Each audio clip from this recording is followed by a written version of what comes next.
tomorrow is the big day. I don't expect, I hate to say it, Drew, I don't expect that we are going to hear, this is not going to be a Perry Mason moment where, Anthony Fauci breaks down on the stand and confesses all of his evil doings. I suspect we're going to hear a lot of, on the advice of counsel, I, decline to answer the question, or I have no independent recollection, or I don't recall, whatever it is.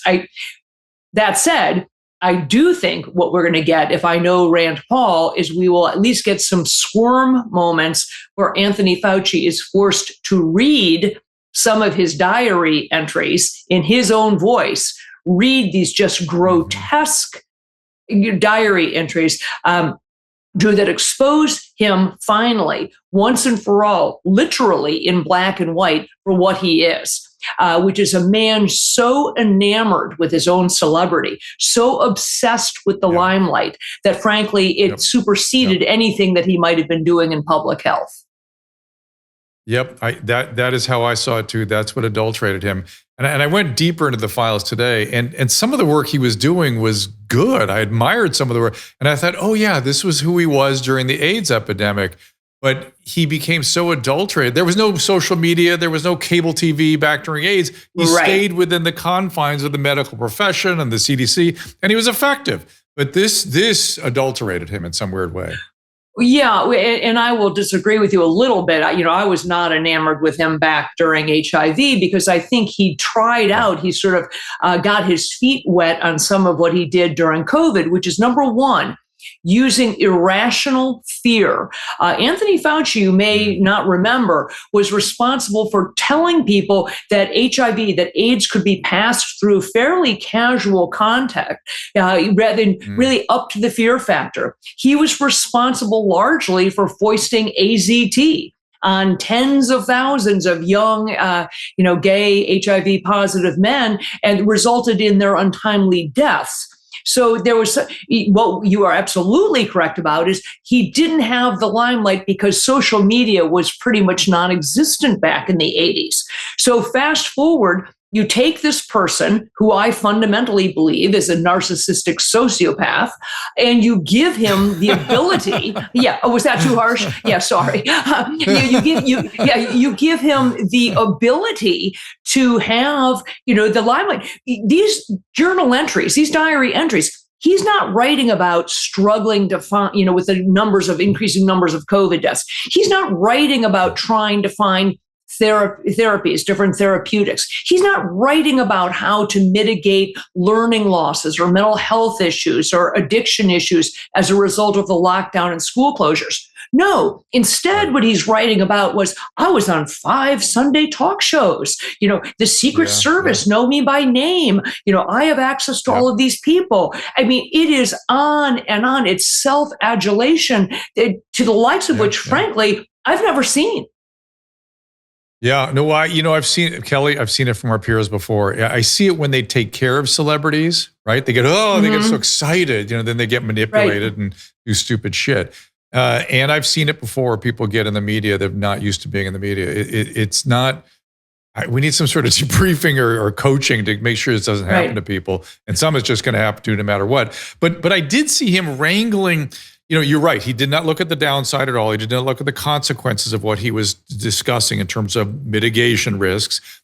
But I did see him kind of wrangling, smart people and trying to get them all on the same page and sharing ideas. There were some good things happening, at least at the beginning of the pandemic. But it just went off the rails. Well, I think, it's hard to see past, as I call it, to call these entries grotesque, I think is being kind. But I think perhaps more importantly than the sociopathy they reflect is the dichotomy, Drew, between what Anthony Fauci was writing in his diary and what he was saying in public. In his diary, he writes that the mortality rate from COVID is somewhere between 0.2 to 0.3%. That same day, he goes on national television and says it's 3%, 10 times higher than he just wrote it as in his diary. You know what he said? It was even worse. He said, it's 2.5% to 3%, maybe more like 1%, but probably 2.5%. It's like, what? These are 150% differences. What are you talking about? And he wrote January of 2020, Drew, he writes, we know the wet market wasn't where the virus came from. He writes that in his diary and then spends the next 4 years gaslighting those of us who actually said it didn't come from a wet market. That's the problem, is what he did to people who had alternative opinions. That really is where things went crazy cuckoo. And he is guilty of having done that stuff. But the other thing I jumped out at me that people aren't talking about, he was very interested in the globalist agenda early on. I don't know if you saw that.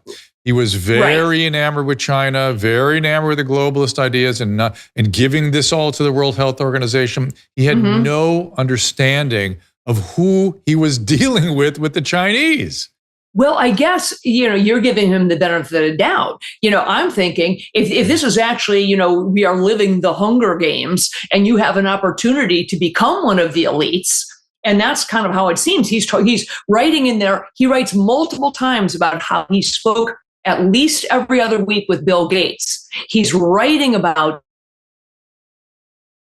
who he sees as the hoi polloi.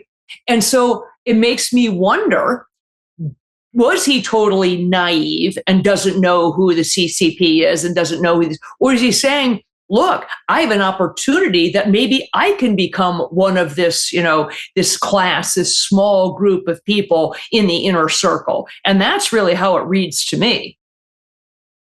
I'm going to interrupt you, Kelly. Kelly broke up a little. Uh-oh. Now I'm glitching a little bit too. Is it breaking up a little bit? No, it's good. You can keep going. Okay. It's China. It's exactly. It's China. See?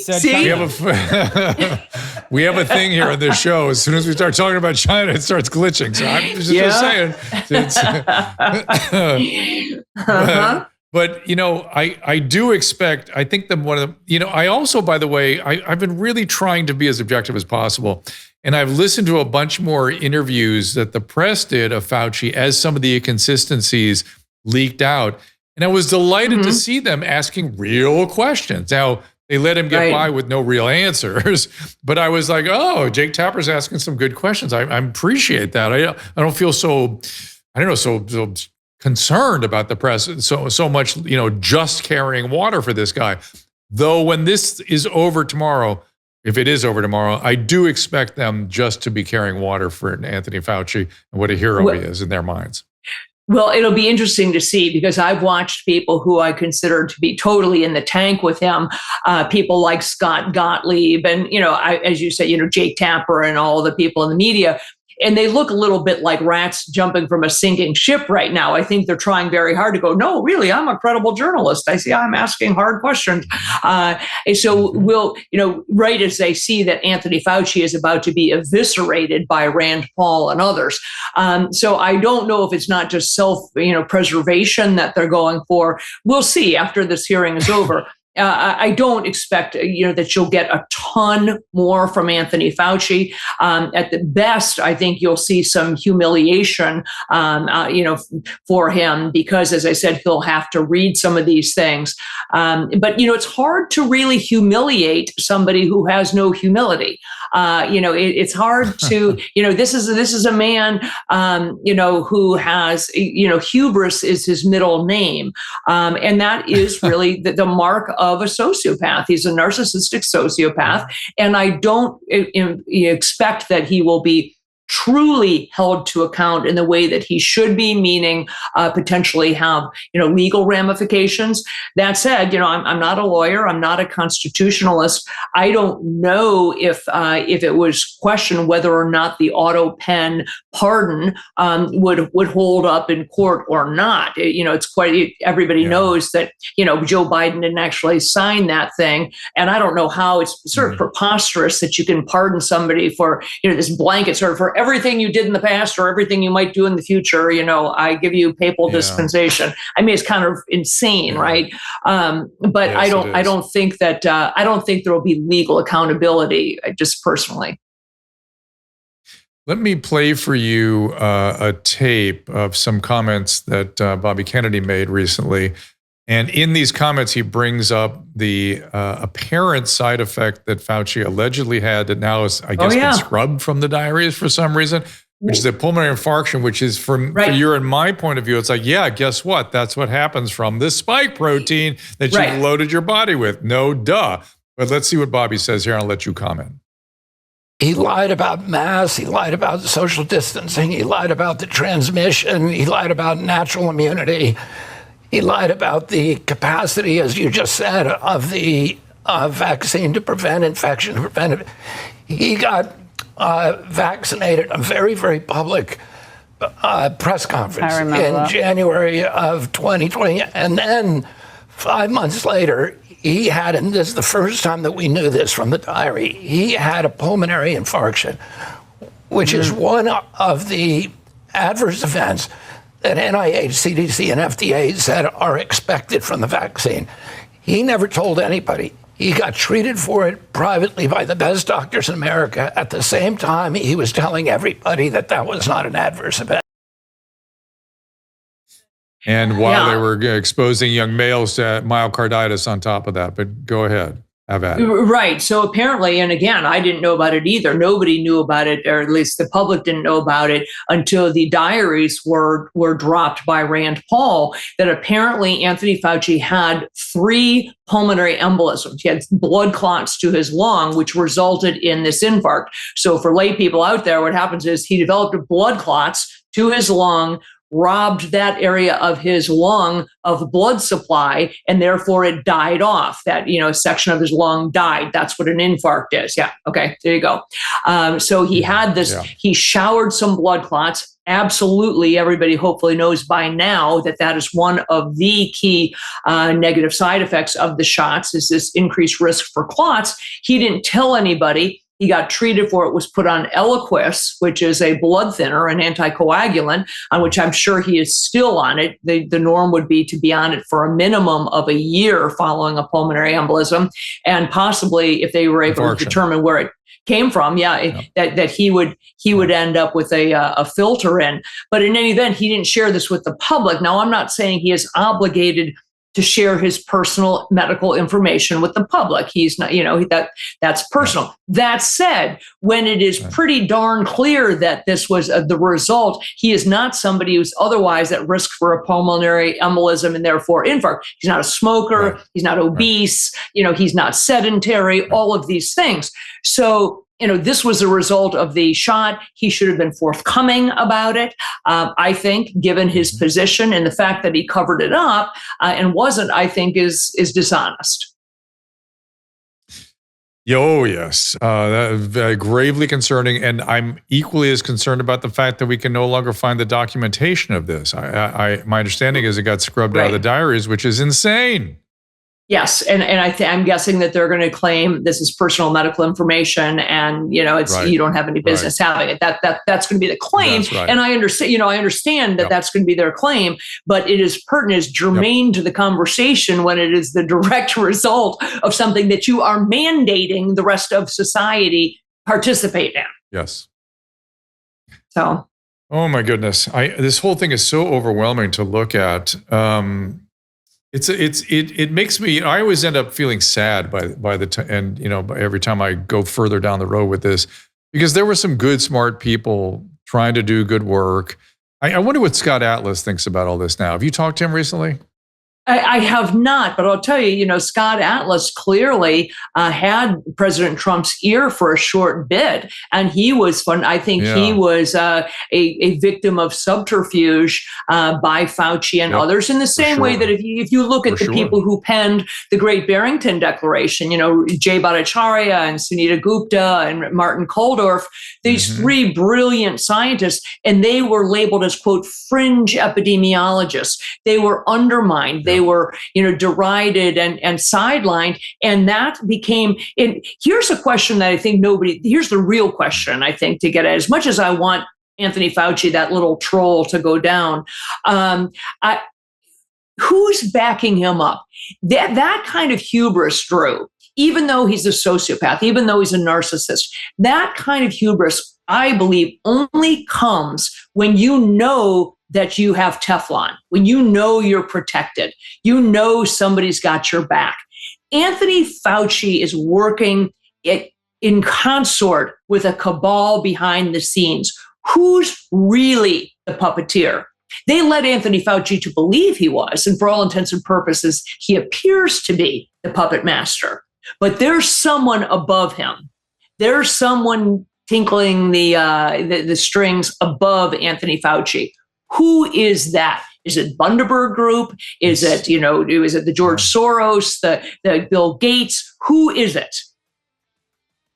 Or is the World Health Organization? It's who Roseanne Barr refers to them. Roseanne Barr calls them. It's just them. Yeah. That's what I keep saying. Them, they, exactly.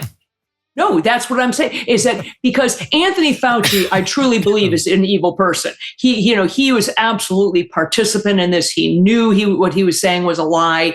He's not that he believed what he was saying and somehow was led astray. He knew darn well he was lying. He's writing one thing in his diary and standing up on the Sunday talk shows and saying something else. Okay, so he's absolutely guilty. But even with that said, there's somebody, some power, some group of people. I always think that Bill Gates has a hand in it, but there is something else more powerful than Anthony Fauci that really was calling the shots here.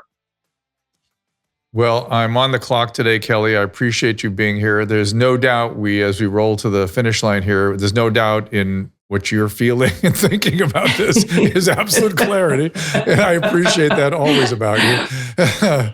And there's a lot to be, it's hard to assail your position because it is certainly fits with the facts as they present themselves. And so I appreciate you sharing it, and we'll find out more tomorrow. Hopefully, I hope there'll be something interesting. Caleb, is that you trying to ring in a little bit, or are we good here on your end? Oh, no, that's not me. We're good. So thanks for letting me slide in here at the tail end of a busy show. But this is going to be really interesting tomorrow. I give, if nothing else, it renews my faith in some people in Congress. Certainly, Rand Paul has been carrying the charge on this along with Ron Johnson, and I give them a lot of credit for trying to bring this stuff to see the light of day. Thanks for having me. Yep, and our breath is held. We'll see where this ends up. Thanks, Kelly. We'll talk to you soon. Okay, bye.